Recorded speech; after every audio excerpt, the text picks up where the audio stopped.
Saudara-saudara yang dikasihi Tuhan, waktu saya mulai studi di Korea pada tahun 1989, saya merasa buta huruf dan tidak tahu apa-apa karena di sepanjang jalan semua tulisan merupakan huruf Korea.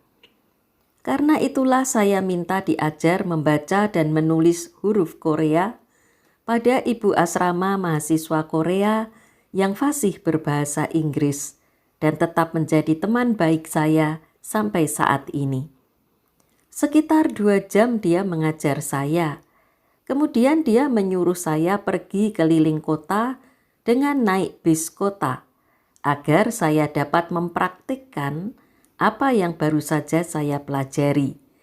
Maka saya pun mulai membaca billboard di sepanjang jalan dan melihat kamus apa arti kata itu. Ajaib, saya tiba-tiba merasa tercerahkan, terbuka. Saya tidak buta huruf lagi. Saya tahu ini apa, gedung apa, namanya apa. Apalagi ternyata banyak kata-kata dalam bahasa Inggris ditulis dengan huruf Korea. Saudara-saudara yang dikasihi Tuhan, apa yang saya alami mengingatkan saya pada kata-kata Yesus, Ephata, yang artinya terbukalah. Itulah yang diucapkan Yesus kepada seorang tuli dan gagap yang ia sembuhkan. Markus 7 ayat 33 sampai 35 mencatat demikian. Dan sesudah Yesus memisahkan dia dari orang banyak sehingga mereka sendirian, ia memasukkan jarinya ke telinga orang itu, lalu ia meludah dan meraba lidah orang itu. Kemudian sambil menengadah ke langit, Yesus menarik nafas dan berkata kepadanya, Ephata, artinya terbukalah. Maka terbukalah telinga orang itu, dan seketika itu terlepas pula lah pengikat lidahnya. Lalu ia berkata-kata dengan baik. Demikianlah Yesus menyembuhkan seorang yang tuli dan gagap di daerah Dekapolis.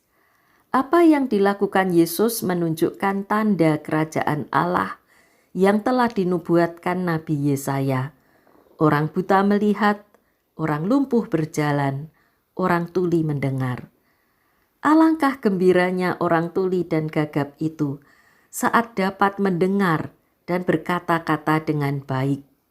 Terbukalah. Suara dan kata-kata menjadi jelas, dan ia pun terlepas dari ejekan dan hinaan yang mungkin ia alami selama ini. Saudara-saudara yang dikasihi Tuhan, dalam hidup kita masa kini, ada banyak hal yang tidak jelas, menakutkan dan mengkhawatirkan, termasuk masa depan kita pasca pandemi. Kita tidak tahu kapan pandemi COVID-19 akan berakhir.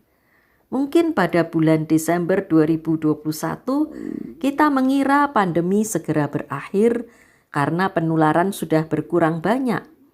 Namun ternyata pada akhir Januari dan memasuki bulan Februari 2022, penularan semakin meningkat secara signifikan.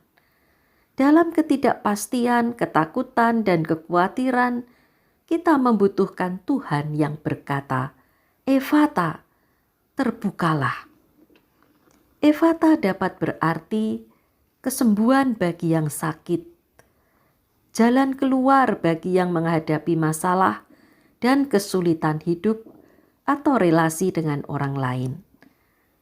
Pengertian dan pengetahuan yang baru tentang penyakit, kesehatan, tindakan pencegahan, pengobatan, kebiasaan yang harus dilakukan atau dihindari, dan apa yang harus dilakukan dalam menghadapi penyakit COVID-19 maupun berbagai isu lainnya.